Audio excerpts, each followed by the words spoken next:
She was an invisible Omega housekeeper, content to be the shadow behind her best friend, the ambitious influencer Chloe Hayes. Chloe is the pack's star, convinced she will be the Lycan King's fated Luna. But when the feared King Julian Vance arrives, fate shatters expectations. An accidental collision in a cold garage triggers an undeniable mate bond, not with Chloe, but with Clara. In a fit of public jealous rage, Chloe slaps her friend, an assault that goes viral. But as Clara bleeds, the king's fury erupts. He doesn't just protect Clara, he marks her. And in doing so, he awakens a power that will either save them all or destroy her first. Chapter 1. The Invisible Omega. Clara Perez moved through the Stone Ridge pack house like a phantom.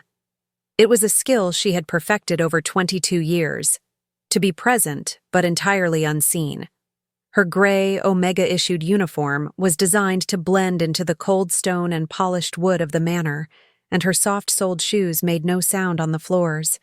She was scrubbing a persistent scuff mark from the baseboard of the grand hall, her dark hair falling forward to hide her face, when a group of pack warriors strode past. They were loud and boisterous, their heavy boots loud on the marble, their conversation flowing around and through her as if she were a piece of furniture. She was used to it. As an Omega housekeeper, she was part of the background, the silent engine that kept the pack running. She refilled coffee, laundered uniforms, and polished the silver, all while making herself as small as possible. She had long ago made peace with her invisibility. The heavy oak door to the library burst open, and the scent of expensive perfume and sharp hairspray flooded the hall, overwhelming the smell of lemon polish. "Clara, oh my gods, there you are!" Chloe Hayes descended like a colorful whirlwind, her phone already held high, recording. The bright screen light was a stark contrast to the hall's dim morning light. "Hey guys, just catching up with my bestie Clara. She's the heart of this pack house, seriously. Can't live without her." Clara flinched, her hand flying up to shield her face. "Chloe, please, I'm working. I look a mess." Chloe waved a dismissive hand, her perfectly manicured fingers tapping the screen to end the recording. "Babe, stop. You always look adorable. Now, I need you. Which one screams future Luna more? The crimson red power suit or the emerald green silk?" She spun her phone around, showing a rapid-fire montage of herself in different outfits, each one more stunning and expensive than the last. Clara looked at the dresses, then back at her friend's flawless, excited face. Chloe was beautiful, popular, and ambitious. As a high-ranking beta with a degree from Crestwood University and a social media following that rivaled most celebrities, she was, by all logic, the only choice for the arriving Lycan King. She had spent the last month broadcasting her suitability to her 500,000 followers. "The green," Clara said softly. "It matches your eyes." "Right? Exactly what I was thinking." Chloe buzzed, already typing a new caption. "This is it, Clara. This is the day everything changes. The Lycan King Julian Vance. Can you even imagine? They say he's intense, brutal. But that's what a king needs. He needs a strong Luna, someone to stand with him, a partner." She paused, her smile tightening just a fraction. "Not some fragile little Omega." The words weren't meant to be cruel, not directly, but they stung. Clara just nodded, picking up her cleaning bucket. "You'll be great, Chloe. You're everything a Luna should be." "Of course I am," Chloe said, her confidence a shield. "Now, I have to go. The welcoming ceremony is in an hour. Are you going to be there?" "Omegas are assigned to the kitchens for the banquet prep," Clara recited. "We're not allowed at the greeting." "Right. Well," Chloe tossed her hair, "I'll see you after I meet him." She hurried away, leaving Clara alone in the sudden silence, the scent of her perfume lingering. Clara finished the hall and moved to the kitchens, a vast, steamy cavern of noise and frantic activity. The head Omega, Martha, barked orders. "Perez, stop daydreaming. We need the appetizer trays on the main hall mezzanine now. Clara nodded, her heart sinking. The mezzanine. She'd be visible. She loaded the heavy silver trays, her hands trembling.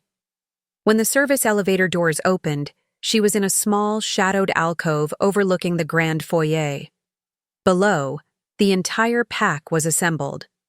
Alpha Marcus stood at the front, with Chloe positioned just behind him, radiant in her emerald green dress. Then the great oak doors of the pack house swung open. Silence fell, heavy and absolute. 2 massive guards stepped inside, but Clara's eyes were drawn to the man who followed them. Lycan King Julian Vance. He was not just a wolf, he was a storm-given human form. His power rolled off him in palpable, crushing waves that made the air feel thin. He was terrifying. He ignored the Alpha's greeting. He ignored the entire welcoming line. His head snapped up, his gaze sweeping the room with a predator's intensity. He wasn't here for a ceremony. He was hunting. Clara flattened herself against the wall, her heart hammering, her inner wolf whimpering.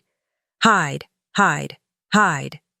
His eyes, black as night, scanned the room, passing over the warriors, the elders, and even Chloe. Then, impossibly, his gaze locked onto the mezzanine, his eyes finding the shadows where Clara was hidden. He stopped breathing.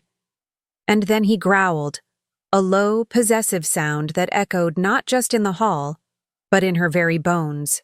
Chapter 2. The Feared King.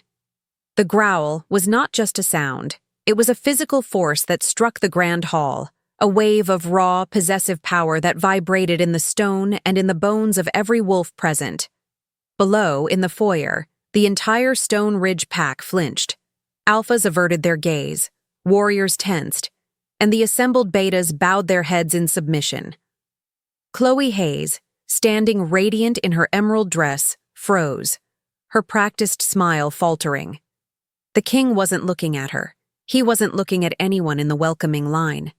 His gaze remained locked on the shadowed mezzanine, fixed on the service alcove where Clara was hidden. Then he moved. He didn't walk. He stalked, bypassing Alpha Marcus and the offered hand of greeting as if they were nothing. He moved with a terrifying, fluid grace, his long strides eating up the distance to the grand staircase. Your Majesty. Chloe's voice, bright and sharp, cut through the silence. She took a half-step forward, inserting herself into his path. King Julian, I am Chloe Hayes, head of pack relations. On behalf of the Stone Ridge pack, I formally He didn't stop. He didn't even turn his head. He simply lifted one hand, a silent, dismissive gesture that cut her off mid-sentence. The public snub was so blatant, so absolute, that a wave of mortified whispers rippled through the crowd. Chloe's face, broadcast ready moments before, contorted in a mask of shocked humiliation. Clara, watching from above, felt her blood turn to ice. He was coming for her. Her omega instincts screamed at her to flee, to make herself smaller, to disappear. Her hands, slick with nervous sweat, fumbled with the heavy silver tray. It tilted, and with a deafening, echoing clatter, the entire arrangement of appetizers and glassware crashed onto the marble floor of the mezzanine. The sound shattered the tense silence. Clara choked on a sob, dropping to her knees, her hands scrambling uselessly among the broken glass and scattered food. I'm sorry, I'm so sorry, I'll clean it. I'm so sorry. A pair of polished black boots stopped inches from her frantic hands. She froze. The scent of him washed over her. Pine, cold night air, and a sharp electric crackle of ozone. It was the smell of a coming storm. Slowly, terrified, she lifted her head. King Julian Vance stood over her, a giant blotting out the light. He wasn't looking at the mess. He was looking at her. His eyes, which had been black mirrors in the foyer, were now lit from within by a molten golden wolf light. He was studying her, not with anger, but with a raw, bewildering intensity, as if he was memorizing every line of her face. He said one word, his voice a low rumble that she felt in her chest. Mine. Down below, Alpha Marcus finally found his voice, stepping to the base of the stairs. Your Majesty, I apologize for the Omega's clumsiness. She will be dealt with. If you would please come down, we can begin the introductions. Julian snarled, a sound a dozen times more potent than the first growl. He didn't turn, but the sheer force of his dominance slammed into the Alpha, forcing Marcus to his knees. The entire pack gasped, many now kneeling in terror. The king returned his attention to Clara. His expression softened, the killing edge receding. He extended one large gloved hand. Come. It was not a request. It was a command wrapped in the fabric of reality itself. Trembling so hard she could barely breathe, Clara placed her small, calloused hand into his. The moment their skin touched, a jolt of pure energy, white-hot and absolute, arced between them. Clara cried out, her vision flashing white. It was not a shock. It was a connection, a circuit completing. Julian pulled her to her feet, his grip like steel. He tugged her from the shadows, away from the broken glass, and led her down the grand staircase, past a seething, white-faced Chloe. He didn't stop until they stood in the very center of the room. He turned, presenting her to the entire shocked pack. I have found her. Chapter 3. The Fated Collision. Julian's words, I have found her, hung in the supernaturally silent hall. The pack was frozen, a tableau of disbelief. He had not chosen Chloe, the Alpha's daughter, the pack's star, the influencer with a university degree. He had chosen the invisible Omega, the housekeeper, the girl who was still trembling, her hand locked in his, a smudge of polish on her cheek. For Clara, the world had tilted. The shock of his touch was still vibrating up her arm, but it was more than that. The moment he'd claimed her, a new, terrifying sense of rightness had flooded her system. It was the mate bond, and it was overwhelming. She could feel him, his possessiveness, his power, and a deep, aching relief that felt like it had been held back for a century. It was too much. It was suffocating. She tried to pull her hand back, her voice a reedy whisper. Please, Your Majesty, you're mistaken. I'm nobody. I'm just an Omega. I'm a housekeeper. Her terror, her denial, was the spark that ignited the hall. Chloe Hayes, who had been standing in humiliated shock, suddenly found her voice. It was not her bright, curated influencer tone. It was a sound of pure, brittle rage. She burst out laughing, a high, sharp, terrible sound that made several wolves flinch. A mistake?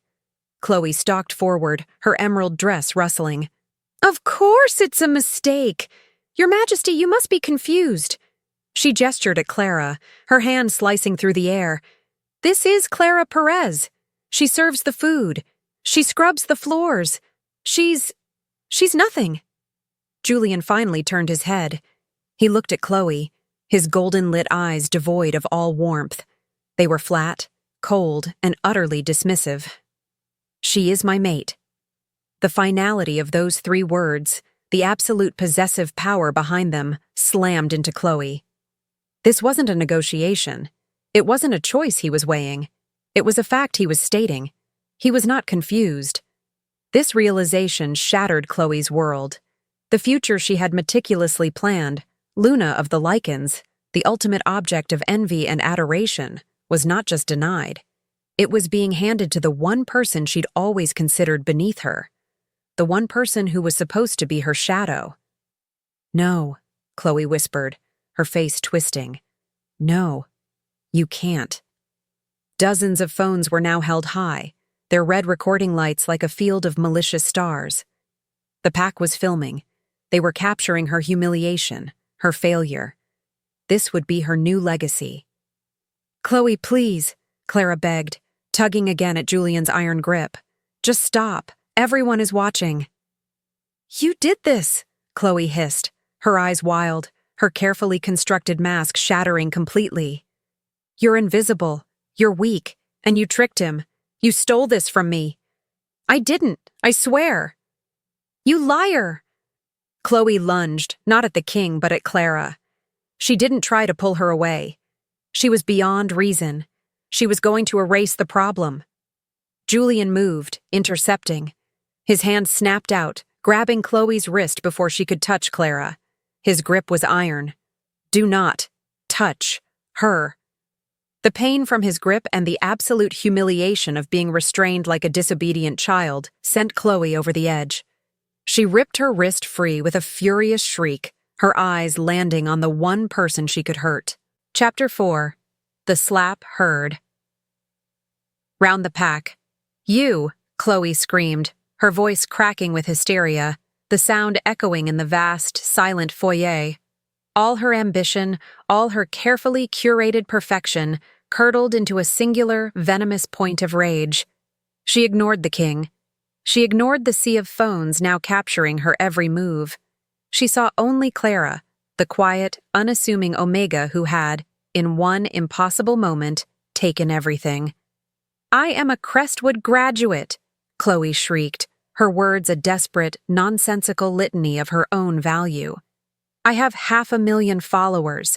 I am the face of this pack. She is a scullery maid.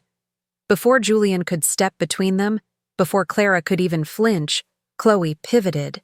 With all the force in her body, she swung her hand. The sound was not a tap. It was a sharp, wet crack that reverberated off the stone walls. It was louder than a gunshot in the dead silence. Clara's head snapped to the side with a choked cry. A bright, stinging pain exploded across her cheek. She stumbled back, her hand flying to her face. When she pulled her fingers away, they were slick with blood. The force of the blow had split her lip. She stared at the red on her own skin, then looked at her best friend in pure, betrayed disbelief. Chloe? A collective, horrified gasp sucked the air from the room. Everyone was filming. This was it. The moment that would define them all. The social media star, the pack's perfect daughter, had just brutally assaulted an Omega in front of the Lycan King. The slap, as it would come to be known, was instantly, irrevocably viral. Julian Vance did not move. He did not shout. He did not so much as breathe. He simply stood there. A beat of absolute, terrifying silence descended, a silence so profound it was worse than any roar. The air in the room didn't just get cold. It became heavy, pressing down on everyone, making it hard to breathe.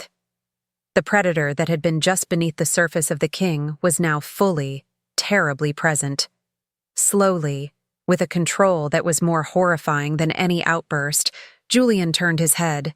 His gaze moved from Clara's bleeding lip, from the single tear that tracked through the blood, to Chloe's enraged, panting face. His eyes were no longer gold. They were pure, abyssal black. He whispered, and the sound carried to every corner of the hall, amplified by the dozens of phones recording his every syllable. You dared? A low growl began in his chest, a sound of grinding rock and tectonic fury. It built and built, not just a sound but a vibration, shaking the floor, rattling the glass in the chandeliers. He took one step toward Chloe. The marble floor did not just crack under his boot, it splintered. Chapter 5. The King's Fury. The moment Julian took that step, his dominance exploded from him. It was not a simple command.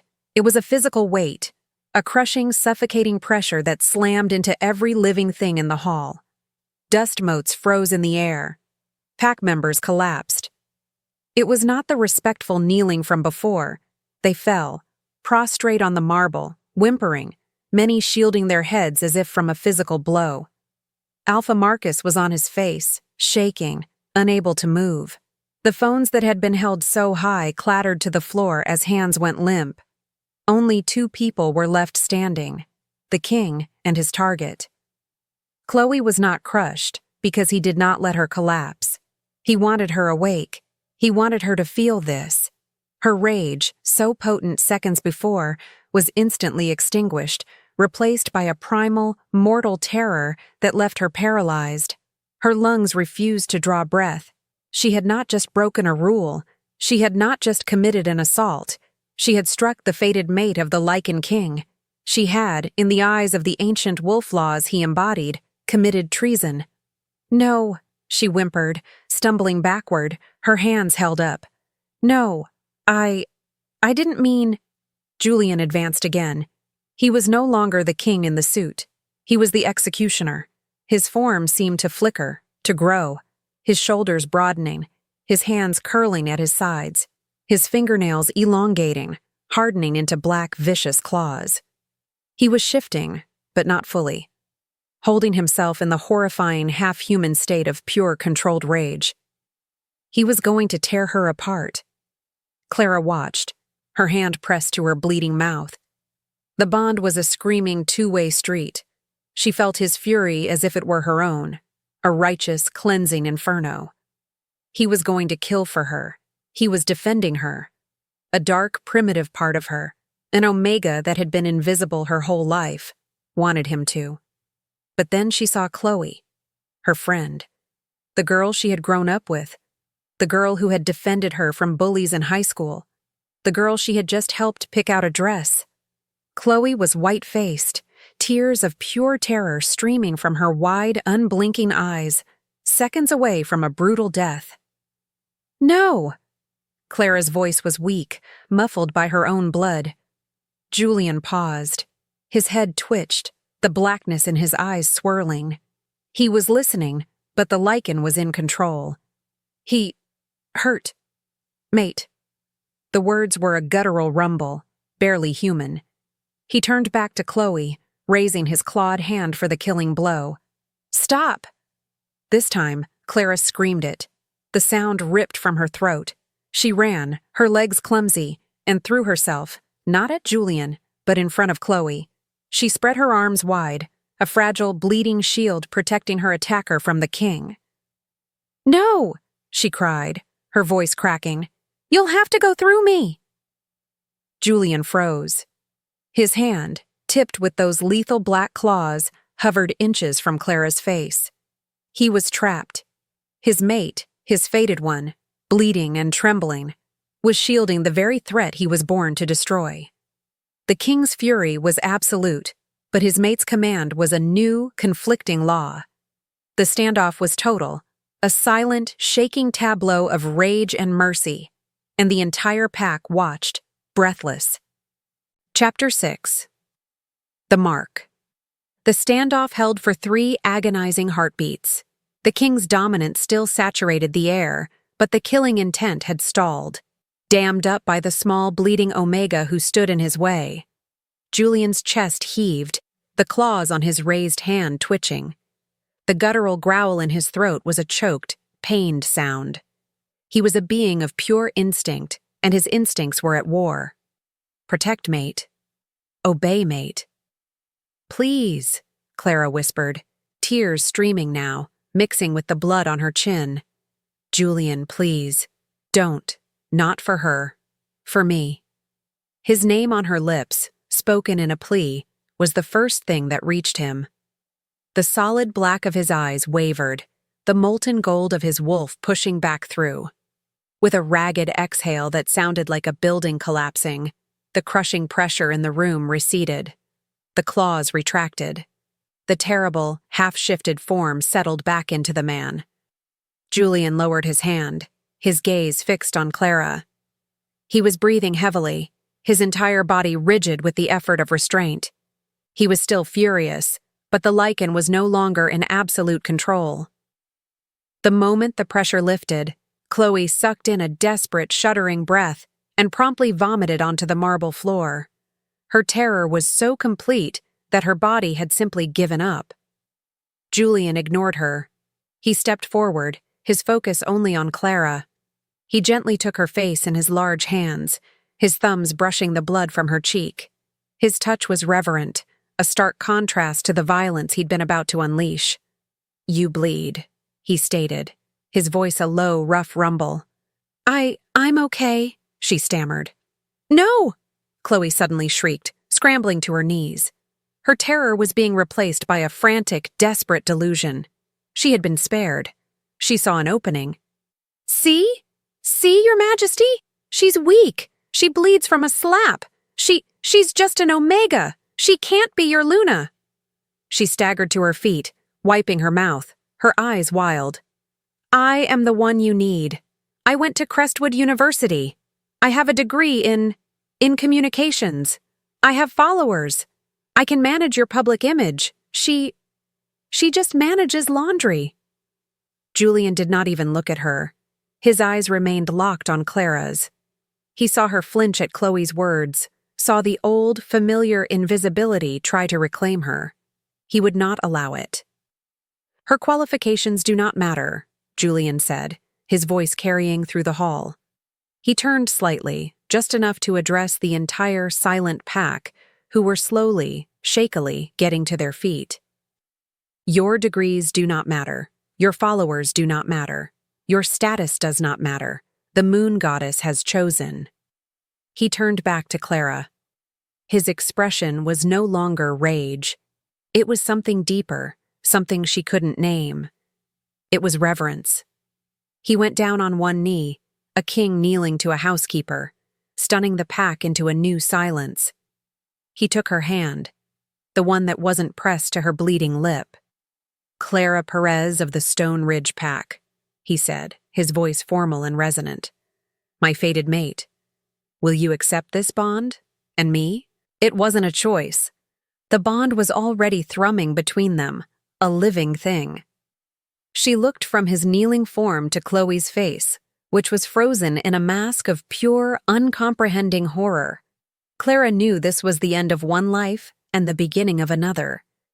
She gave a single trembling nod. Yes, then it is done. He rose, his movements fluid.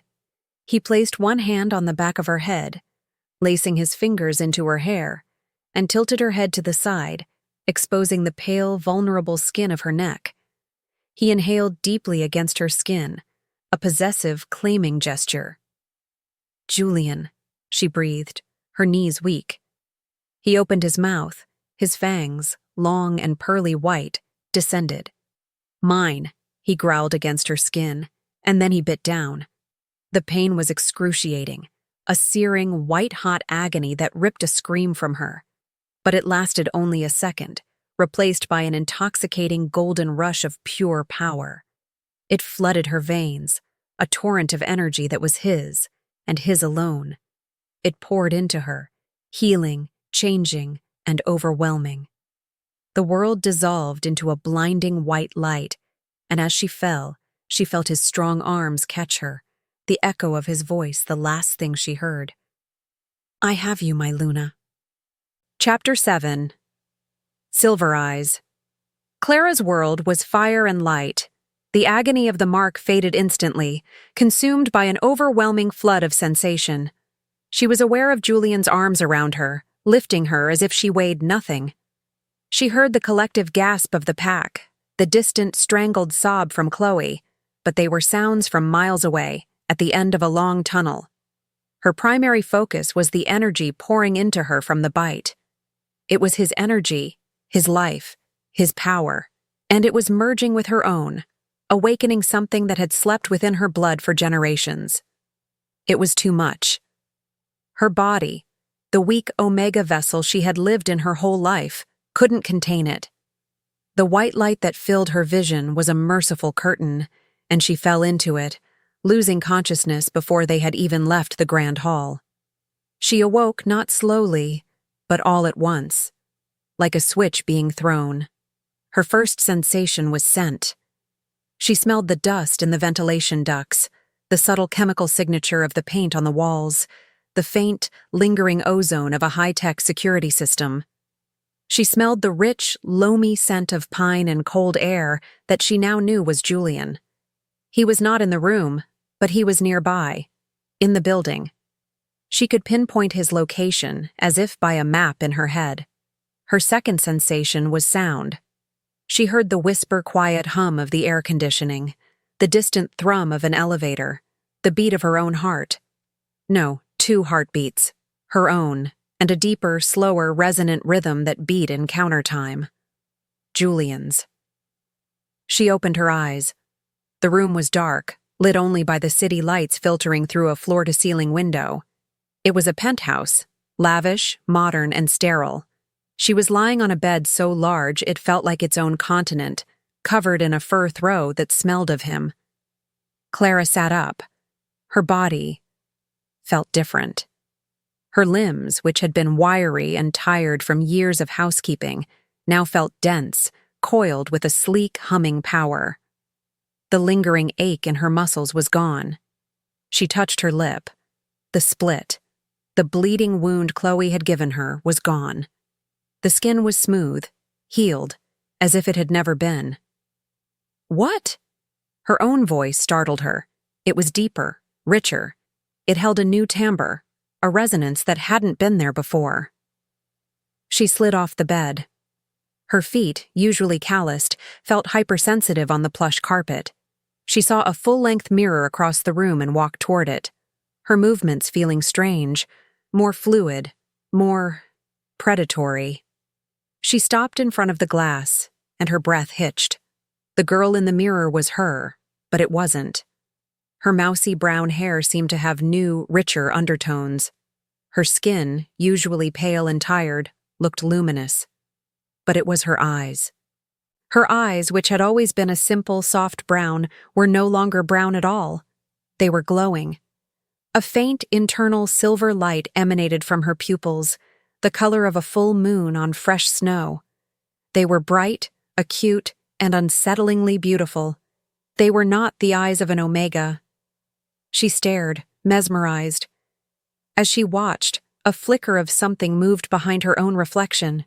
An image. A woman in ancient furs, a man building a fire, a line of lunas stretching back into the mists of time. She gasped and stumbled back, and the images vanished. Genetic memories. They were waking up. A chime sounded by the door. "My king!" A voice called from an intercom.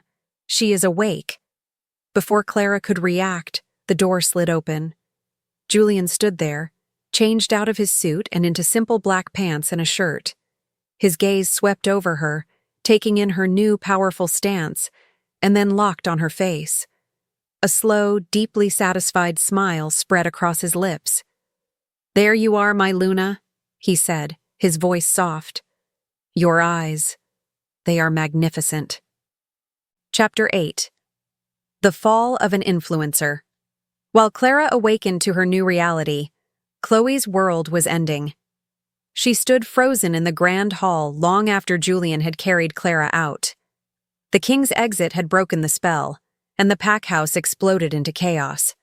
The dominant pressure was gone, replaced by a frantic, high-pitched cacophony. Everyone was talking at once. Everyone was looking at her. And everyone was picking up their phones. The videos, uploading from dozens of different angles, hit the pack network simultaneously. Within 90 seconds, the slap was on every shifter-centric blog and gossip site. Within 5 minutes, it had crossed over. Human social media had it. Chloe's phone, still clutched in her trembling hand, began to vibrate. It did not stop. It was a single, unending, high-pitched buzz against her palm, a physical manifestation of her life imploding. First, the comments.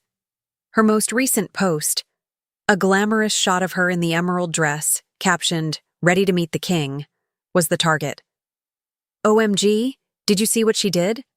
She assaulted that poor Omega." "Cancel Chloe Hayes. What a psycho." "Sponsors, are you seeing this? This is your rep?" Then the emails began. She saw the subject lines flashing on her lock screen, one after another. Brand partnership termination, Silver Moon Cosmetics. Immediate contract review, Alpha Activewear. Statement request, Wolf World News. No, no, no, she whimpered, backing away from the crowd, from the stairs. She looked to Alpha Marcus, her father's oldest friend, for help. He was pale, his face grim. "Marcus, please, make them stop. It was a mistake." "A mistake?" he said, his voice cold. "You assaulted the fated mate of the Lycan King. You humiliated this pack. You brought shame on us all. Get out of my sight. That was the final blow. Her own pack, her own people, were turning from her. She fled, stumbling up the grand staircase, her expensive heels slipping on the marble. She ran to her room, the one place that had always been her sanctuary, her studio, her command center. She slammed the door, locked it, and sank to the floor, the phone still vibrating, buzzing like an angry insect in her hand. She opened her main social account, her follower count. The number she had cultivated and curated and obsessed over for years was in freefall. She was watching 500,000 followers bleed away in real time. 490K, 470K, 420K. For everyone that left, a dozen more arrived, but they were not fans. They were a digital mob, there to witness the execution. Her entire identity, every ounce of her self-worth, was tied to that number, to that public perception. She was not just Chloe Hayes. She was Chloe the Alpha Beta, and she was being erased. Chloe threw the phone across the room. It shattered against the wall, but she could still hear it, a phantom vibration in her bones. She was alone. She had lost the king. She had lost her status. She had lost her reputation. She had lost her followers. And she had lost her best friend, the one person who had always supported her, by her own hand. She curled into a ball on her expensive rug, a low, keening wail of despair tearing from her throat. The fall was absolute. Chapter 9. The Competency Accords. Clara spent the next 24 hours in the penthouse, suspended in a strange, dreamlike state. Julian was a constant, solid presence. He was not the terrifying king from the foyer. With her, he was gentle, protective, and endlessly patient. He had food brought for them, simple but rich, and her new senses reveled in the tastes. He explained the bond, the way he could feel her confusion, her fear, and now, her burgeoning strength. The power you feel, he explained, his deep voice a soothing rumble as they sat on a balcony overlooking the city. It is not just mine. The mark unlocked your own. You are a Luna, Clara, a true Luna. Not by title, but by blood. Your Omega status. It must have been a form of protection, a cocoon. Until I found you. She wanted to believe him. She felt the power humming under her skin, but her mind was still Clara, the housekeeper. I don't know how to be a Luna, Julian. I don't know how to be this. I will teach you, he said, taking her hand. You have already shown me your greatest strength, your mercy. You saved your friend from me, even when she hurt you. That is a strength I have never known. This new, fragile piece was shattered on the second morning. Julian's head of security, a stern-faced wolf named Riker, entered the penthouse and bowed. Your Majesty, Luna. He addressed her with the title, and Clara felt a small thrill, followed by a jolt of panic. An urgent encrypted message has arrived from the Allied Pack Council. Julian's relaxed posture vanished. He stood, his king's mantle settling back onto his shoulders. Put it through. A high-definition screen lit up on the wall, revealing a video conference. 3 faces, 2 men and 1 woman, stared out. They were all older, their faces hard, their eyes sharp and critical. These were the alphas of the 3 oldest, most powerful packs in the Alliance. This was the Council. King Julian, the woman, Alpha Alara, said. Her voice was crisp and condescending. We offer our congratulations on finally finding your mate. Alara, Julian acknowledged, his voice flat. This is not a social call. No, one of the men, Alpha Thorn, grunted. It is not. The footage from your welcoming at Stone Ridge has been reviewed by the Council. As you know, the position of the Lycan Luna is not merely ceremonial. It is a position of supreme authority, second only to you. It requires experience. It requires a knowledge of diplomacy, resource management, an interpack law. His gaze flicked to Clara, who stood beside Julian. His disdain was a palpable force. Instead, you have chosen a packless Omega, a servant, who, in her first act, caused a public spectacle of monumental proportions. Clara flinched, but Julian's hand found the small of her back, a silent, steadying pressure. Watch your tone, Thorn. You are speaking of your Luna. Am I? Thorn challenged. Or am I speaking of a housekeeper? The alliance is fragile, Julian. We cannot have our stability threatened by the inexperience of your fated one. We do not question the bond. We question her competency. Therefore, Alpha Alara cut in, her voice leaving no room for argument. The Council is formally invoking the Competency Accords of 1887. Your mate will be tested. She will be assessed on her fitness to rule. If she fails, the bond will remain, but the title of Luna and all political power that comes with it will be withheld. She will be your mate, but she will never be our queen. Chapter 10. A Plot. Born of Ruin. While Clara was facing the council, Chloe was rotting in her room. The pack had placed 2 warriors outside her door. She was not a prisoner, they'd said, but she was restricted to quarters pending the king's judgment. She hadn't eaten in 2 days. The buzzing in her head had not stopped. The phantom vibration of her phone was a constant reminder of her fall. Her shattered phone was still on the floor. She had resisted looking at it, but the silence was worse. Crawling across the floor, she retrieved the device. The screen was a spider web of cracks, but it turned on. She connected to the pack Wi-Fi. The world flooded in. News articles, think pieces, vlogs, all about the slap. She was a meme, a villain, a joke. She saw screenshots of her sponsors' statements, all condemning her actions and praising the brave, merciful Omega. Then she saw the official announcement from the Lycan King's office. It was a simple, elegant portrait of Clara. She wasn't wearing her uniform. She was dressed in a simple, dark blue dress. Her hair was down, and her eyes, they were glowing. Silver. The photo's caption was one line, presenting Luna Clara Vance of the Allied Packs. Luna Clara Vance. Chloe's despair, a cold, empty void, suddenly hardened. It began to heat, congealing into something else.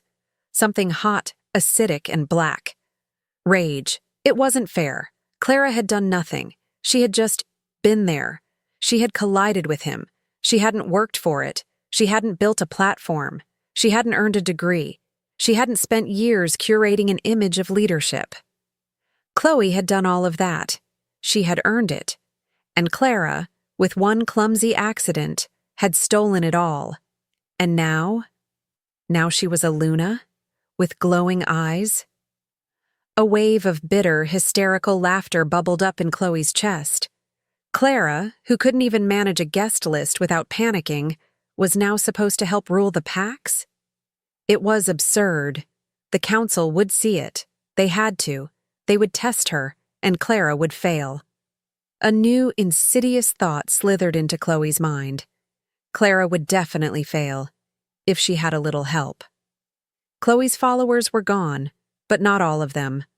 The mob had moved on, but her core superfans, the ones who had idolized her for years, were still there, flooding her DMs with messages of support, blaming Clara, blaming the king, looking for a way to help their fallen idol. Her fingers, stained with 2-day-old nail polish, began to type. Her skills, her charisma, her ability to mobilize people had not vanished with her reputation. They were still there, and she could still use them. "I need your help," she typed, sending a blast message to her 10 most loyal followers. "Our pack is in danger. That woman is an imposter. The king is blinded by the bond. She has to be stopped before she destroys us all. The council is testing her. I need to know everything about those tests. And I need information.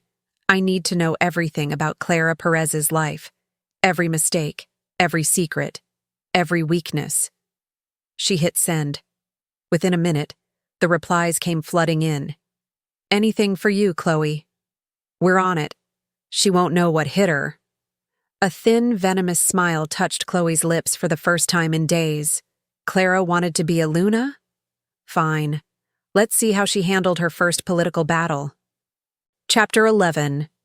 Genetic Memories. The Council's decree was a declaration of war. The video feed snapped to black, leaving Clara and Julian in the sterile silence of the penthouse conference room. Clara sank into a chair, her hands trembling. They can't do that, can they? They can, Julian said, his voice a low, furious growl. He was pacing, his power rolling off him in dark, constrained waves.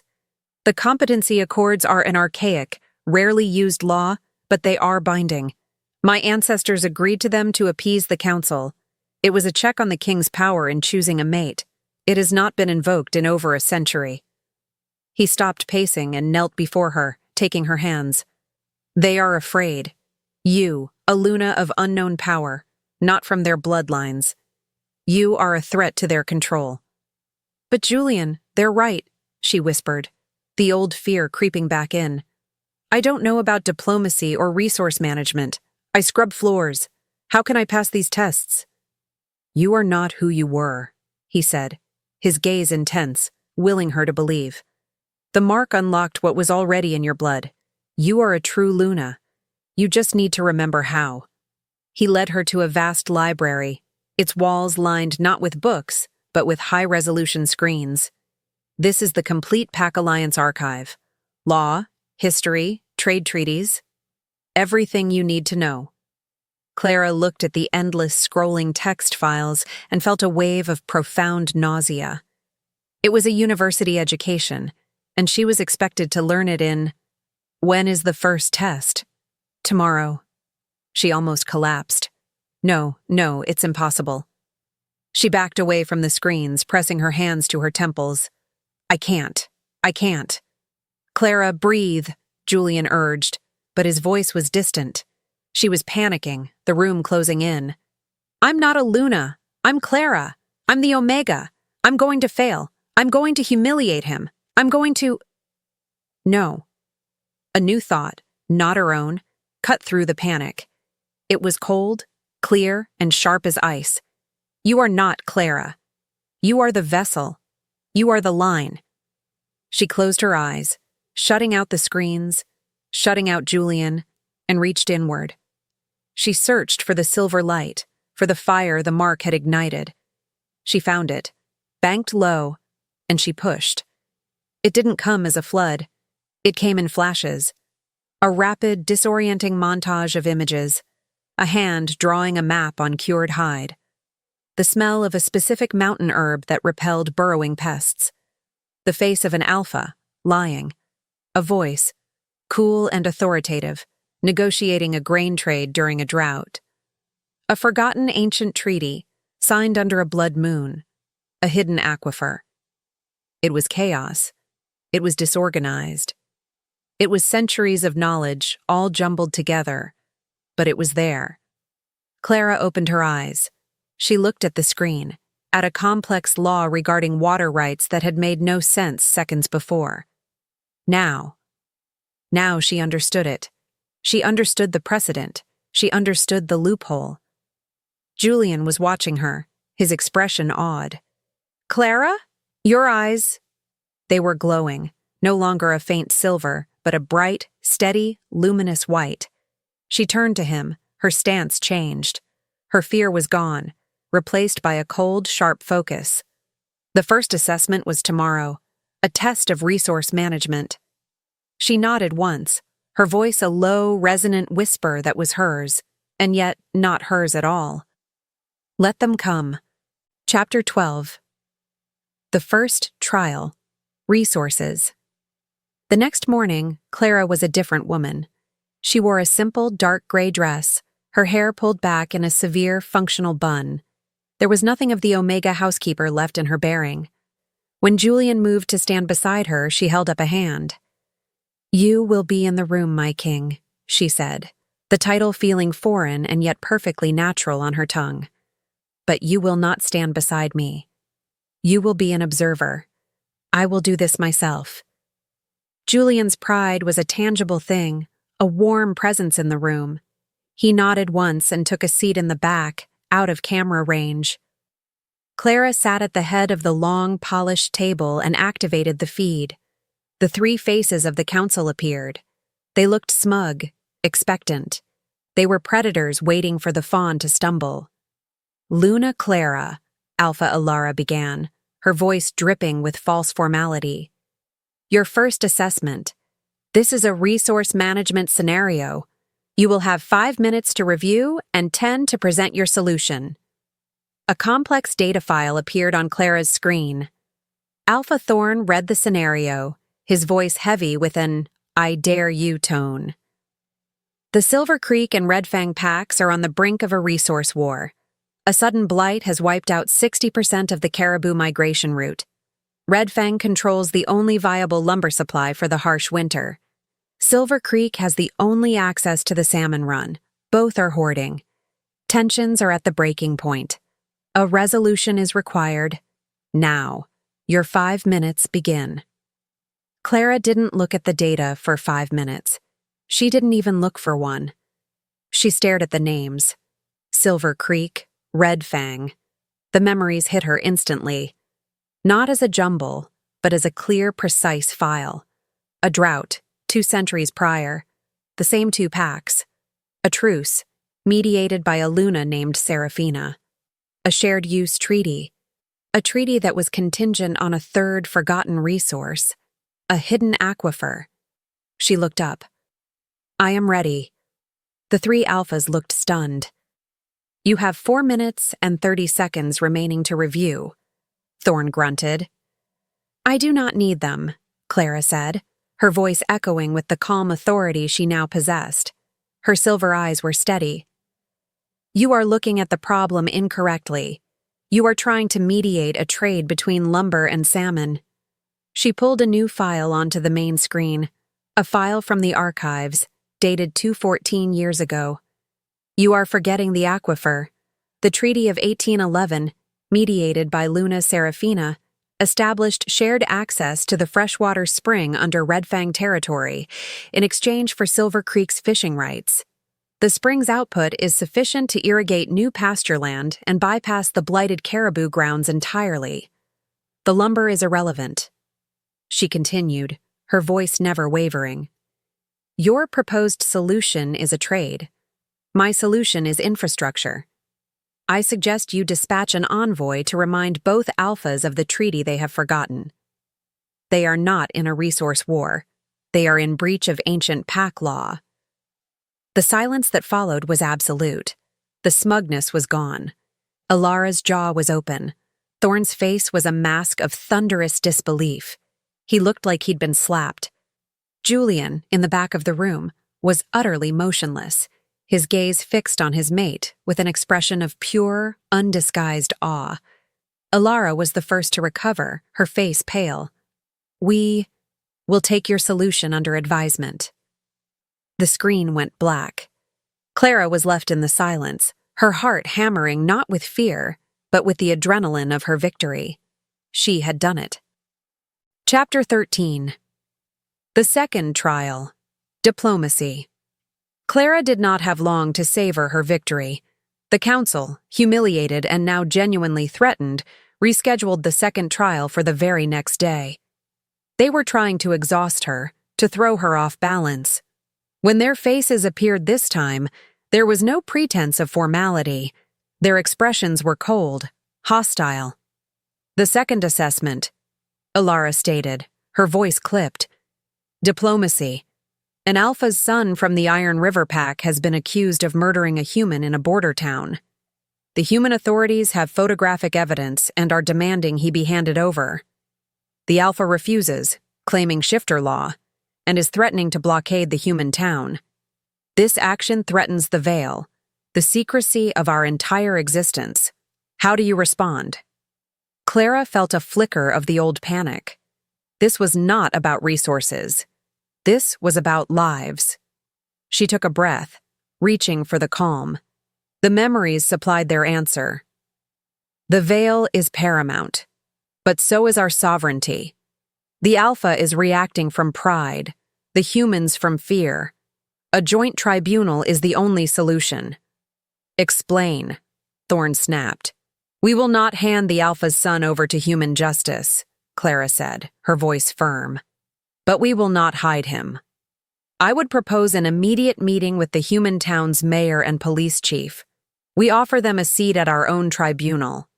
We allow them to present their evidence. We conduct the trial under our laws, which are older and harsher than theirs. They get to witness justice being done, and the Alpha gets to keep his pride, as his son is judged by his own people. We maintain the veil by demonstrating cooperation, not hostility. She was confident. The solution was sound, drawing from two separate precedents from the 1950s. Ilara was about to speak, but suddenly, the digital chat log attached to the secure conference feed lit up. A stream of messages began to appear. She's a joke Omega housekeeper. Cancel the Luna. She's too weak to rule. What is this? Clara asked, her focus breaking. It appears to be a data breach, Thorne said, but he made no move to stop it. He was watching her, a predatory glint in his eye. The messages came faster, a torrent of digital hate. Chloe was right. She bled from a slap. King Julian is a fool. Then, images. Her face photoshopped onto a maid's uniform. A picture of her cowering in the grand hall. It was an organized, vicious, and personal attack. Shut this down! Julian's voice boomed from the back of the room. We are trying, Your Majesty, Ilara said, her voice smooth. It seems to be a decentralized bot attack. It's very sophisticated. Clara's hands were shaking. This was not law. This was not logic. This was humiliation. She stumbled over her words. The tribunal. It would be... The trolls doubled down, as if sensing her weakness. The feed was now just a wall of insults, drowning her out, shattering her composure. The council members watched, their faces like stone, judging her, waiting for her to break. Chapter 14. The Luna's Voice. Clara was faltering. The digital noise was a deafening roar, designed to do exactly this, shatter her new, fragile confidence. The logical, ancient memories were being drowned out by the fresh, stinging, personal trauma. Weak. Omega. Housekeeper. Stop it, she whispered, looking at the council. Please, make it stop. Alpha Thorne leaned forward, his voice a silken, cruel taunt. A Luna must be able to withstand public pressure, must she not? If a few unhappy pack members can rattle you, how can you possibly lead? He wasn't trying to stop it.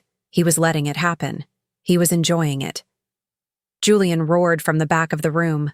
Thorne, so help me, I will— You will do nothing, King Julian, Ilara cut in, her voice sharp. You are an observer. This is her test. She either handles it, or she fails. Clara looked at the screen, at the cascade of hate. It was Chloe. It had to be. This was her signature. Social media, public humiliation.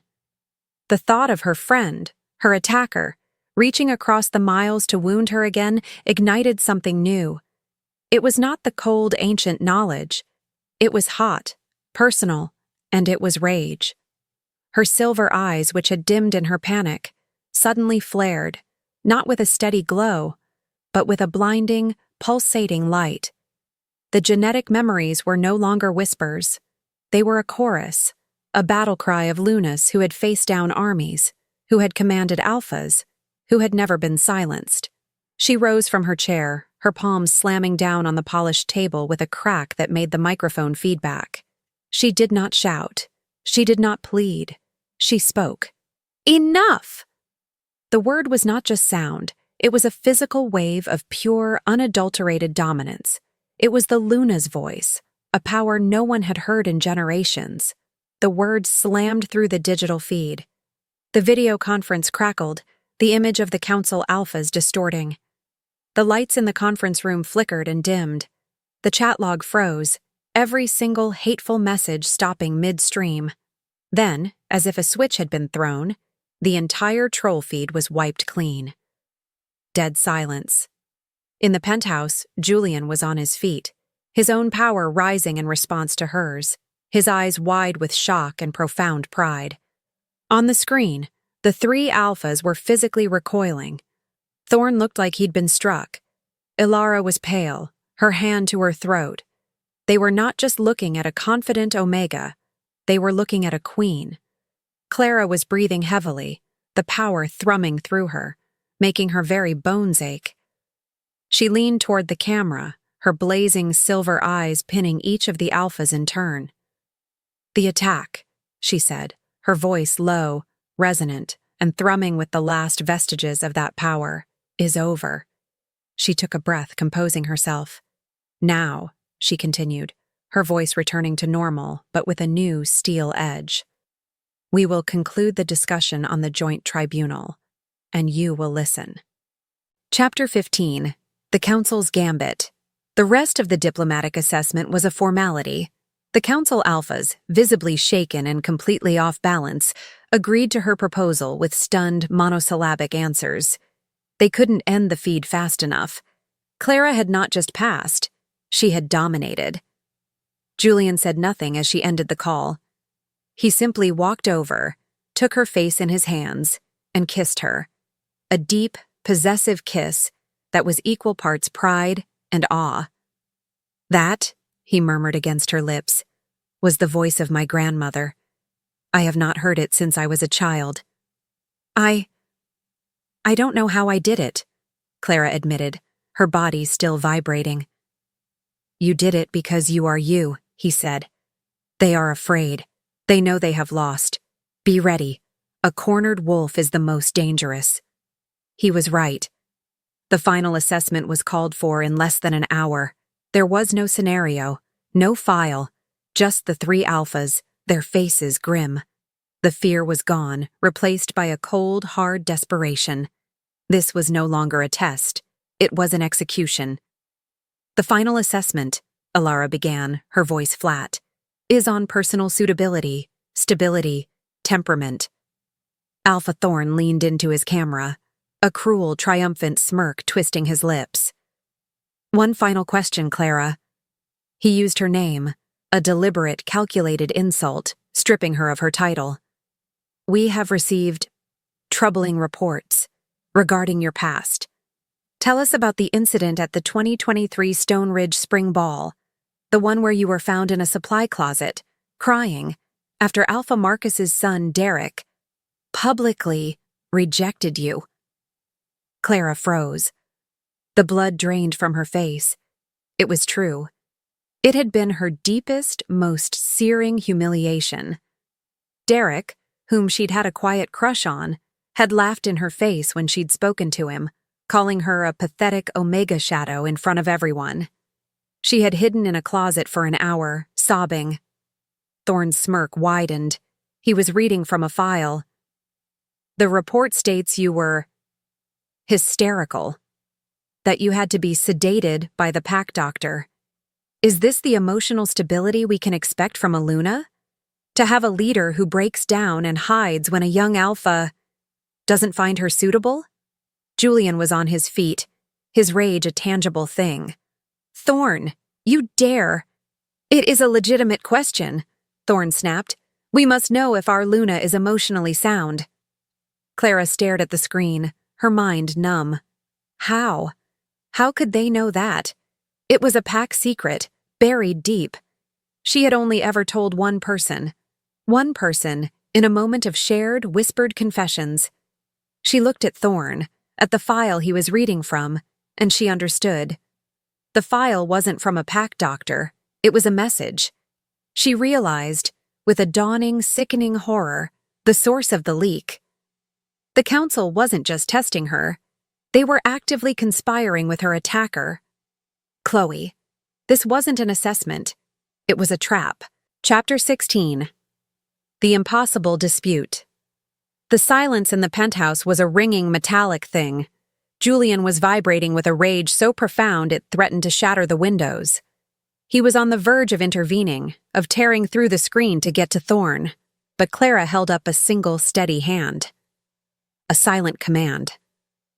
Stop. Julian froze, his own power checking itself at her silent order. Clara stared into the camera, her face a pale, smooth mask.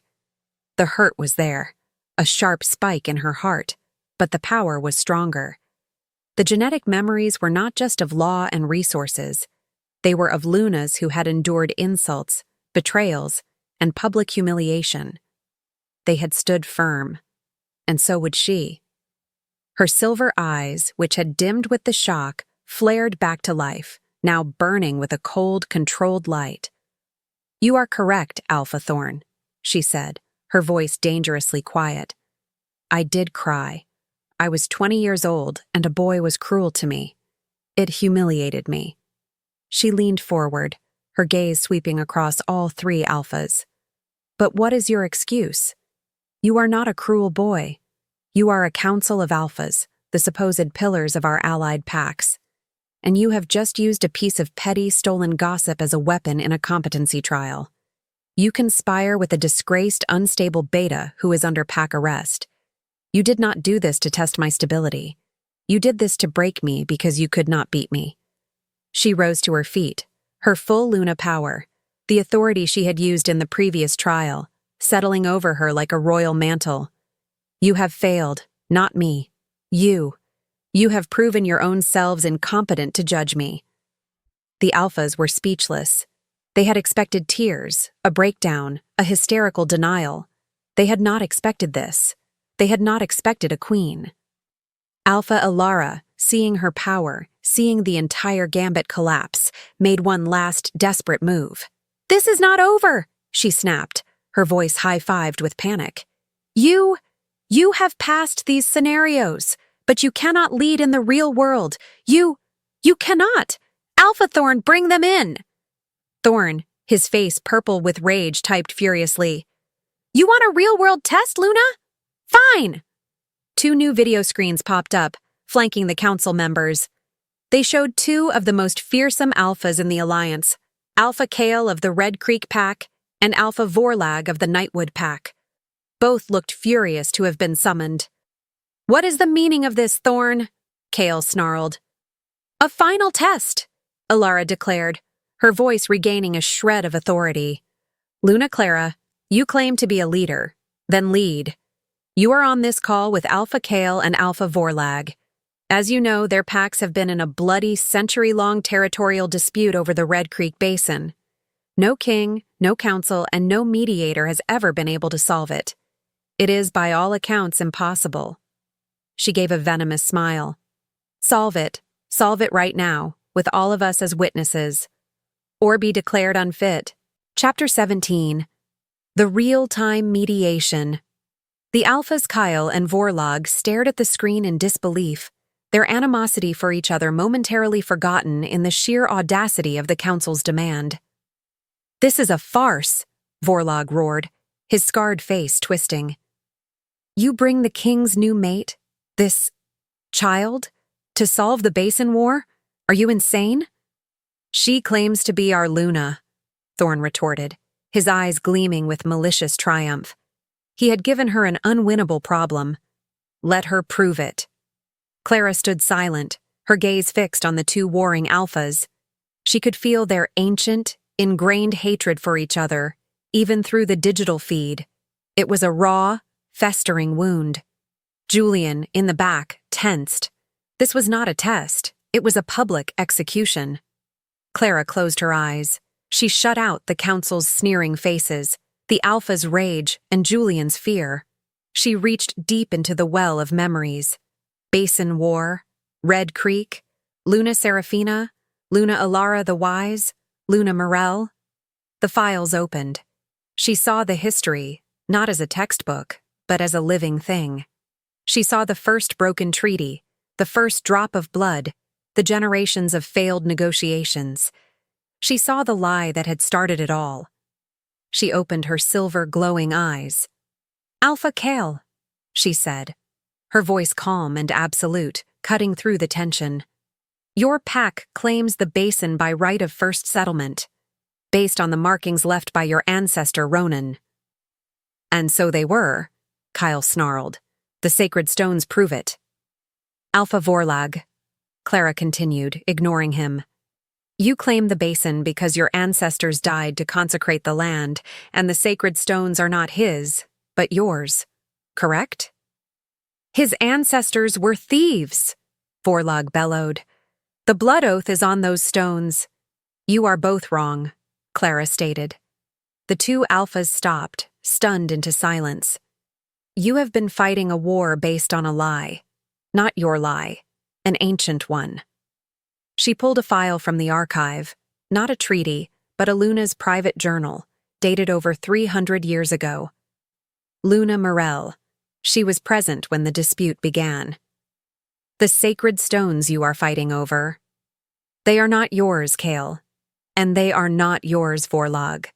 They are a border marker, placed by the Lycan King himself, dividing your territories equally. The markings are not a signature of ownership. They are a map of the original, shared boundary. She magnified the ancient image. Your ancestors did not understand the king's cartography. Each of you saw what you wanted to see, and a feud was born of pride and misunderstanding. She did not wait for them to argue. She immediately pulled up a new screen, a sophisticated geological survey. This is irrelevant now, however. The blood has been shed. Pride is the new boundary. So, we will draw a new one. She brought up her solution from the first trial.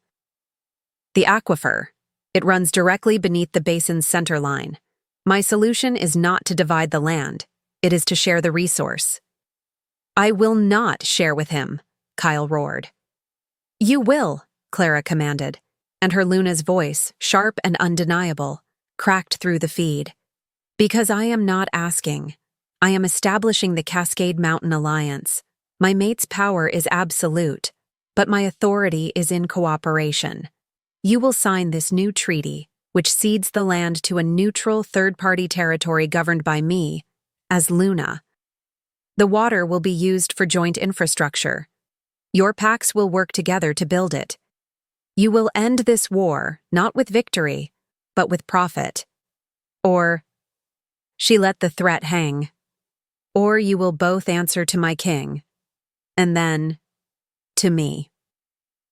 The two alphas were pale, trapped. She had given them an out that preserved their honor while ending the war. It was brilliant. It was checkmate. Before the council could even speak, Alpha Kale gave a short, stunned nod. I accept the Luna's mediation. Vorlag, seeing his rival agree, followed. We accept. Clara turned her gaze back to the council. Alara, Thorn, and the third alpha were ashen. She had not just passed.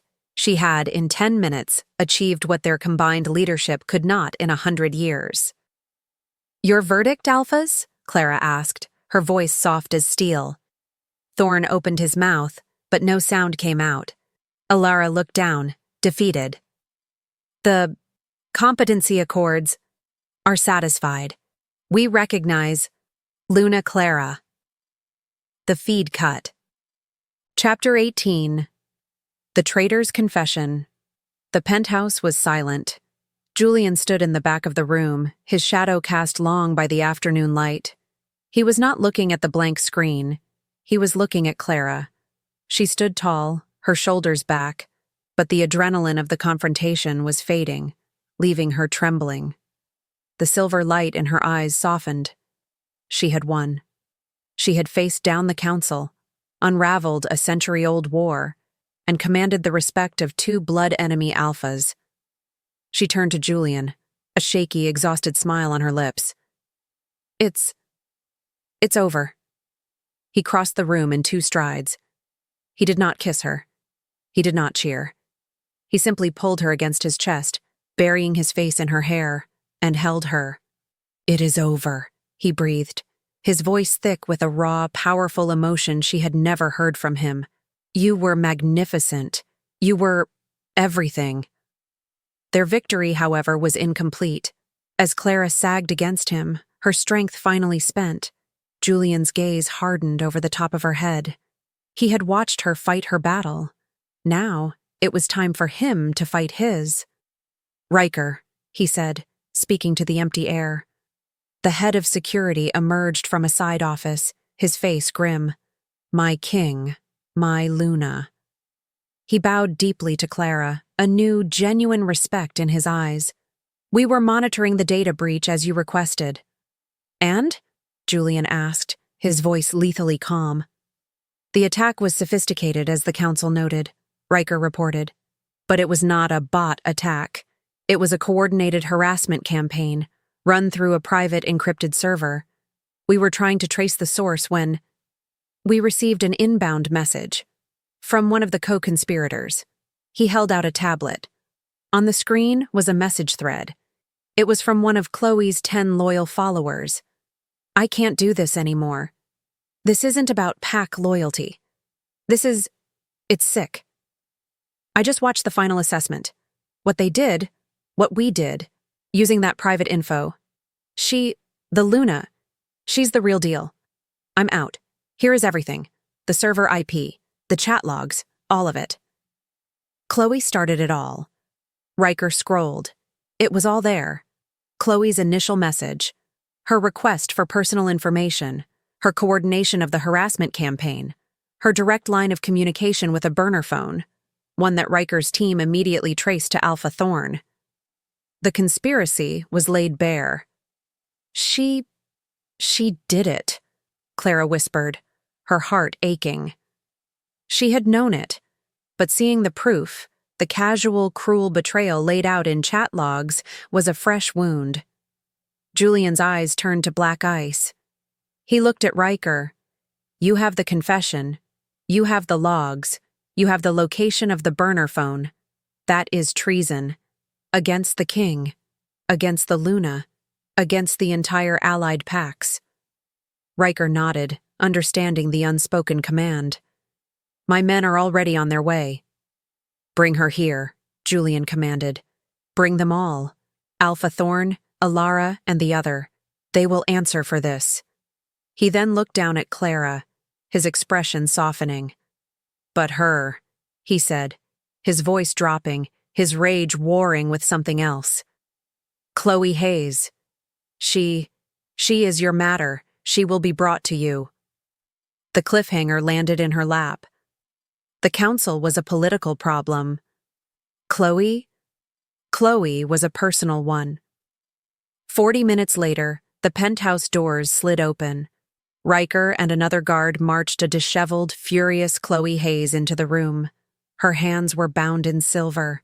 She stumbled, glaring, her eyes falling on Clara, who stood beside the king. "You!" Chloe spat, lunging against her restraints. "You set me up! You did this!" Chapter 19. The Hearing. Chloe was a wreck. Her hair was matted, her expensive clothes torn and stained. She was a feral, cornered thing. The days of isolation, fueled by rage and paranoia, had stripped away the last veneer of the polished influencer. All that remained was a raw, screaming knot of envy. "You set me up," she shrieked again, fighting against the guard's grip. "You turned them against me. You made them think I was the weak one." Clara said nothing. She simply watched her former friend, her heart a cold, heavy stone in her chest. The girl she had grown up with, the girl she had protected from the king, was gone. This person was a stranger. Chloe Hayes. Julian's voice was a low, judicial rumble that instantly silenced her tirade. He was in full king mode, sitting in a large chair, the picture of absolute authority. Clara stood beside him, not behind him. "You have been brought here on charges of high treason." "Treason?" Chloe laughed, a high, brittle sound. "That's absurd. I didn't do anything. I just talked. I have a right to my opinion." "You conspired with members of the Pack Council to illegally access and distribute private information," Riker read from a data pad, his voice monotone. "You organized a targeted harassment campaign to interfere with a binding competency trial. You fed compromising material to Alpha Thorn to be used as a weapon against your Luna. You actively attempted to destabilize the new Lycan leadership. These are not opinions. These are acts of treason. Chloe's face went white. The casual digital nature of her crimes had blinded her to their real-world consequences. She had been playing a social media game they were playing for keeps. No, I didn't. He asked me. Thorn. He said he would help me. He said he'd clear my name if I helped him prove Clara was unfit. So you admit the conspiracy, Julian stated. It was not a question. Alpha Thorn and the other council members are being dealt with as we speak. They will be stripped of their titles and lands. That is their punishment. He rose from his chair, his shadow falling over her. But you did not just attack a Luna. You betrayed your pack. You betrayed your king. And you betrayed your friend. He looked at Clara, his gaze softening for a fraction of a second, then hardening as he turned back to Chloe. The traditional punishment for treason is simple. Exile. You will be stripped of your name, your pack, and your protection. You will be cast out, alone, to survive in the ungoverned lands as a rogue. If you are found on any pack territory, you will be executed on sight. Chloe collapsed, her legs giving out. No, please, you can't. Julian, King Julian, please, I'll do anything. Clara! She turned her desperate, terrified gaze to Clara. Clara, please, tell him. We're friends. You protected me. You protected me in the hall. Don't let him do this. Please, Clara, say something. Her life was in Clara's hands. Clara looked at the whimpering, broken woman on the floor. She saw the girl who had slapped her. She saw the girl who had sold her secrets. Julian raised his hand. The sentence is... Stop. Clara's voice, quiet but firm, cut him off. Julian paused, turning to her, his expression unreadable. Clara stepped forward, away from the protection of the king's authority, and stood directly in front of Chloe. She knelt, forcing Chloe to look her in the eye. You're right, Chloe, Clara said, her voice soft, but carrying the weight of her new power. I did protect you, but that was before I knew. Chapter 20. Mercy's Choice. Chloe flinched, her eyes wide with a new dawning horror. This was not the Clara she knew. The weak, pliable Omega she had dominated and dismissed her entire life was gone. This woman kneeling before her was an equal. No, she was a superior. The silver eyes held no malice, but they held no pity either. They held only an immense, weary weight. You didn't just try to humiliate me, Clara continued, her voice low, for Chloe alone. I could have, maybe, forgiven that. But you took my deepest secret, Chloe, a pain that I only ever shared with you, my best friend, and you gave it to my enemies to use as a weapon. You didn't just want me to fail. You wanted me to break. Tears streamed down Chloe's face, silent tears of true, abject terror. Clara, I was angry. I had lost everything. You don't know what that feels like. Don't I? Clara's voice was sharp. I never had what you had, Chloe. I never had the platform, the clothes, the status, the followers. All I had was my work and my best friend. And in one day, you tried to take both of them from me. She shook her head. You didn't lose everything. You just lost your privilege. And to get it back, you were willing to destroy me. Clara stood up, turning her back on Chloe. She walked to the window, looking out at the city below. The power she felt was absolute. She could end this. She could say the word, and Chloe would be gone. The part of her that still throbbed from the slap, from the humiliation of the trial, screamed for it. Exile her. Banish her. Let her feel what it's like to be truly alone. Julian's voice was quiet beside her. It is your right, my Luna. Say the word. She looked at her reflection in the glass. She saw the silver-eyed queen staring back. What kind of leader would she be?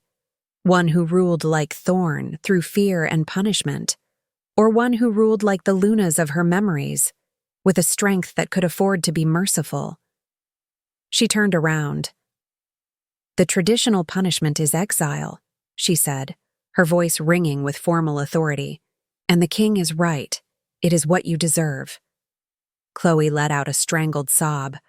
"But," Clara walked back to her, "it is not what I decree." Julian's head snapped up, his eyes wide. Chloe stared, uncomprehending. "You are a traitor," Clara said, her voice firm. "But you are also a resource. Your skills, the ones you used to try and destroy me, are powerful. Your ambition is powerful. You just aimed it all in the wrong direction." She took a deep breath. "So I will give you a choice, Chloe Hayes. One you did not give me." She held up one finger. "Choice 1. Exile. We will carry out the king's sentence, and you will be gone before nightfall, forever." She held up a second. "Choice 2. Atonement. You will be stripped of your social media, your status, and your name, but not your pack. You will serve for 1 year, under my direct supervision. You will use your communication skills, your knowledge of networking, for interpack diplomacy. You will build bridges, not burn them. You will attend mandatory counseling with the pack healer. You will work to earn back your place." She knelt again. "We will never be the friends we were.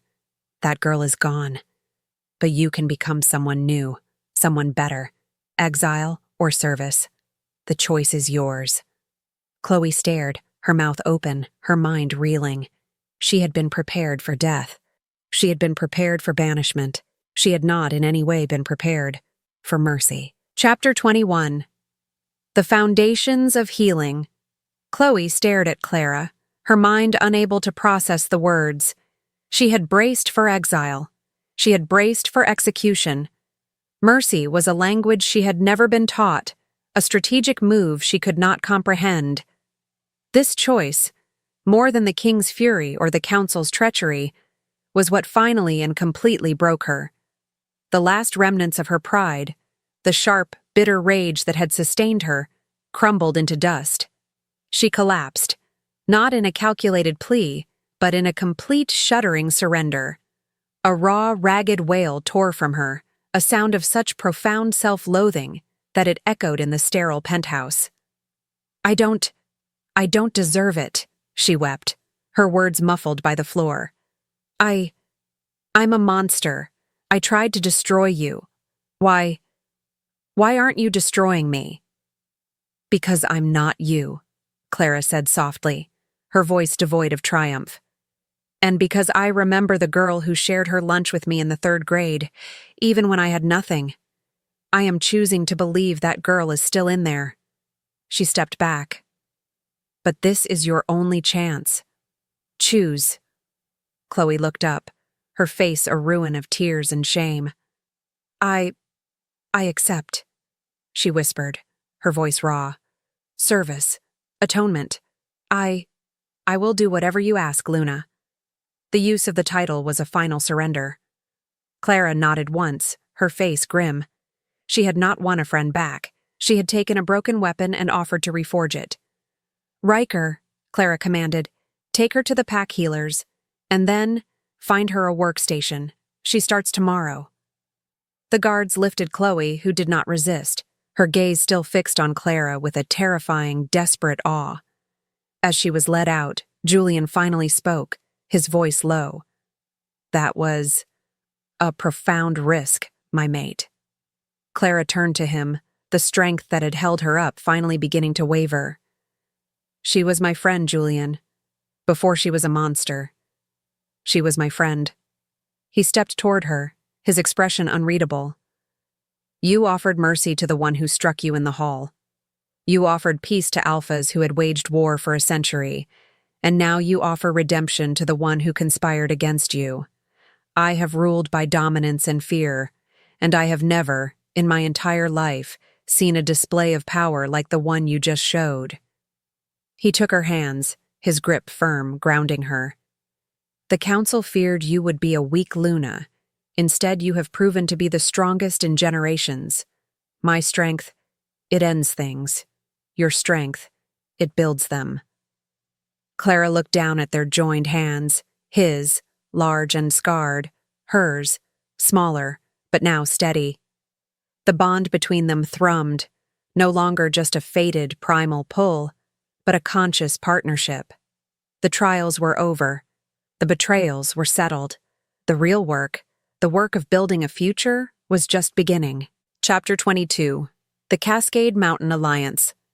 6 months later, the Allied pacts were unrecognizable. The dark, paranoid era of old rivalries and fear-based dominance was over. In its place was the Cascade Mountain Alliance, Clara's revolutionary new system built on shared resources and mandatory cooperation. The centerpiece was the Red Creek Basin Project. Where a bloody, contested valley had once stood, a massive joint infrastructure project was underway. Alpha Kale and Alpha Vorlag, the two bitterest enemies, were now co-chairing the aquifer's distribution, their packs growing rich together on new, irrigated farmland. Clara, no longer the girl in the penthouse, presided over the first Alliance summit. She wore no crown, no jewels.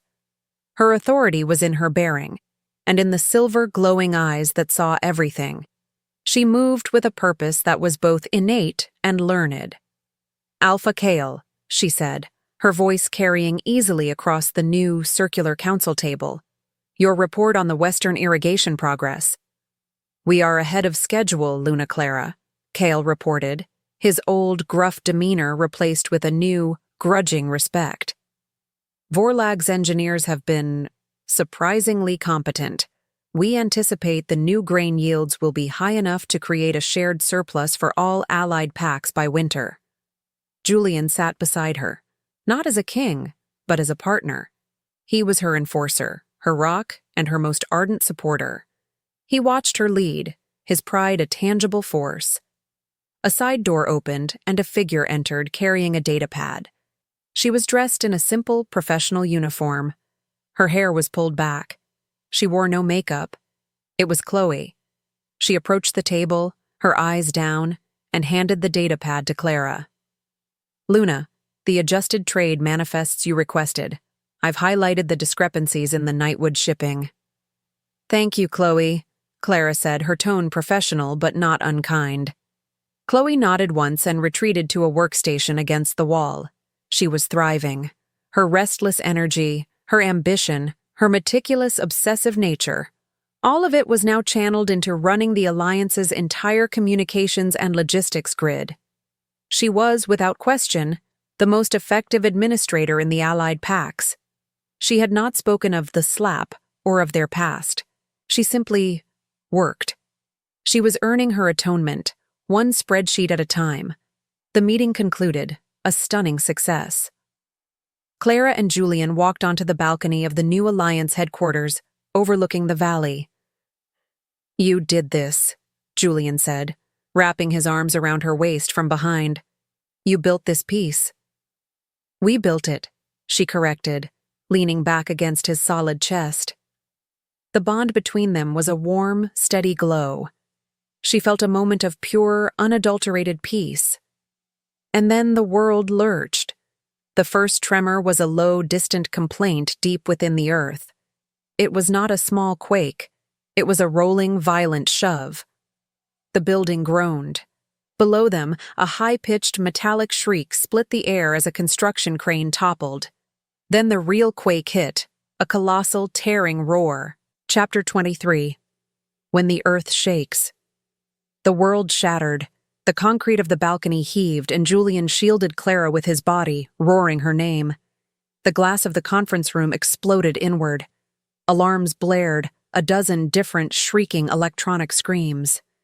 The quake didn't stop. It intensified, a relentless grinding roar that seemed to last an eternity. Dust plumed up from the valley. When the shaking finally subsided, a terrifying silence fell. broken only by distant screams and the hiss of broken pipes. Julian was already on his feet, pulling Clara up. "Are you hurt?" "No," she said, her voice shaking, but her mind already racing, the Luna memories surging. "The epicenter. It felt close. Get Riker. Get a damage report. Now." They ran back into the ruined conference room. Alphas were picking themselves up. "Report!" Kyle bellowed, his old warrior instincts taking over. Chloe was already at her workstation, which was miraculously intact. It's Anchor City," she said, her voice tight with professional terror. Her fingers were flying across the keyboard. "The epicenter was just offshore. The human comms are down. All of them. The city is... oh gods. The city is devastated. The old way. Every pack would have recalled its warriors, secured its own borders, and hoarded its resources, leaving the city to die." Julian looked at Clara. "What is the order, my Luna?" Clara's silver eyes blazed. She was not panicking. She was commanding. "This is it," she said, her voice cutting through the fear. "This is the test." She turned to her console. "Kale, Forlag, forget the aquifer. I need your heavy machinery, and I need every engineer at the city limits in 30 minutes. "Our borders," Kale began. "Have no borders," Clara's Luna voice snapped, freezing him in place. "The Cascade Mountain Alliance responds as one. Chloe!" Chloe looked up, her face pale but focused. "Yes, Luna." "You built the communications grid. Use it. I want a multi-pack dispatch system live in the next 5 minutes. I want triage locations, heavy rescue zones, and medical supply chains. Coordinate with every pack alpha. Use my authority. You are the voice of the Alliance. Move." Chloe's eyes widened. This was it.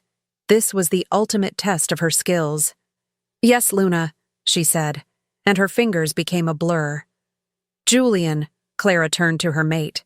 His power was thrumming, ready to be unleashed. "You are with me. We are not leading from here. We are leading from the front." They ran for the vehicles. The conference room had become a war room, and the Alliance, which had been a symbol of peace, was now a coordinated, rapid response rescue army. When they arrived at the city limits, the scale of the disaster was biblical. Buildings were pancaked. Fires raged. The air was thick with smoke and the screams of the trapped. "Chloe," Clara said into her comms, her voice steady. "Where first?" Chloe's voice came back, no longer the influencer, but the quartermaster. "Anchor City Hospital. Main wing collapsed. Hundreds trapped. It's the worst of it. I'm routing Kale's team there now." "We'll meet them," Clara said. She looked at Julian. "Let's go save our city." Chapter 24. The New Family.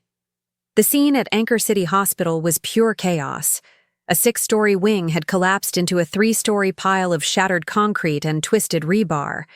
Human first responders were overwhelmed, their equipment useless against the scale of the destruction.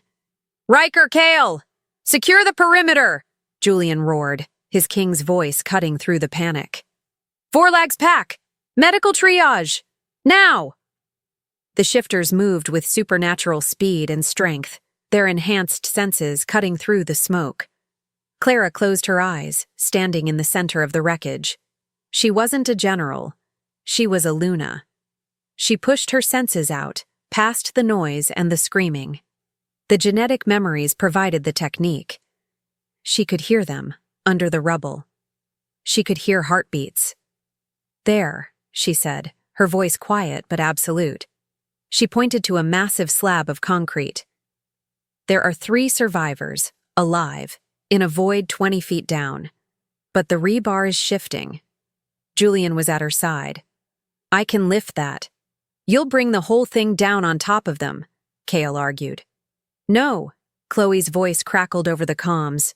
She had accessed the city blueprints. "Luna, Kale is right. The structural integrity is gone.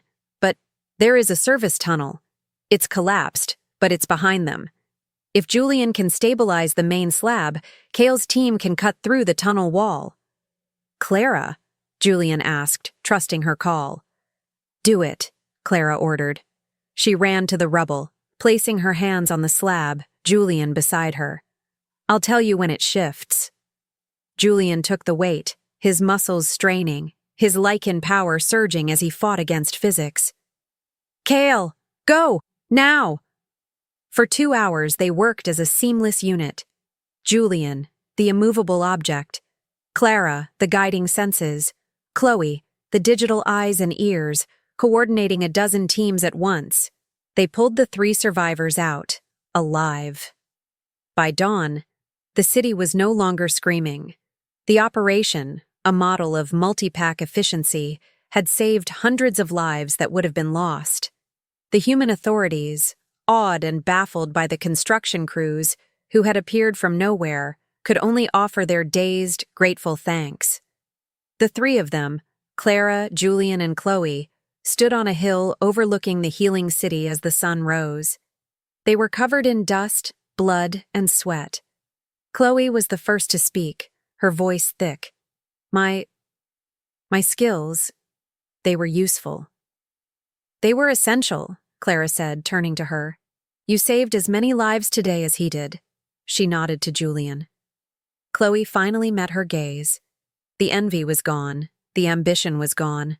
All that remained was a deep, painful earned respect. Luna, Clara, thank you. Not for sparing me, for giving me a purpose. Clara nodded, the old wound between them finally closing.